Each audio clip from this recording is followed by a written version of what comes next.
বলুন। বাজারটা একটু করে নিয়ে আসো দেখি। ওই সকালবেলা তোমার পাটা ব্যথা করছে, ঠিক আছে, যে আমি আর যেতে পারবো না, বাবা তো বাড়ি নেই, ছেলেও বেরিয়ে গেছে, তুমি যা বাজারটা করে নিয়ে আসো না, 5 টাকা ধরো।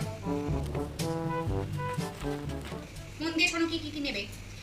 1 কেজি মাটন নেবে, রবিবার মাটন ছাড়া চলে না। মাটন নেবে 1 কিলো, আলু নেবে 500, আর মাটনের সাথে পেঁয়াজ, আদা, রসুন এগুলো মাছ নেবে। আর তার সাথে আমি তো মাটন খুব একটা পছন্দ করি না, একটু ঝিঙে নেবে।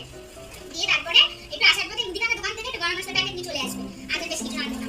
বাজার টাজার করে যদি কিছু বাঁচবে তো অবশ্যই, তুমি বাদ বাকিটা নিই, ঠিক আছে?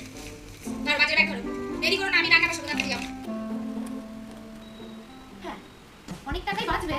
একটা কাজ করি বরঞ্চ, এই বছর মানে পুজোর কেনাকাটি তো আপনার বাকি আছে, আপনি বরঞ্চ একটা লিস্ট করুন, ওই লিস্টটা করে দিয়ে দিন। মানে পুজোয় কেনাকাটি করেও তারপরে টাকা বেশি থাকবে। প্রচুর টাকা দিয়ে দিয়েছেন বাবা, মাটন পুজোর কেনাকাটার পরেও দেখবেন 1 মাস আমরা এমনি মাটন খাবো এই টাকা দিয়ে।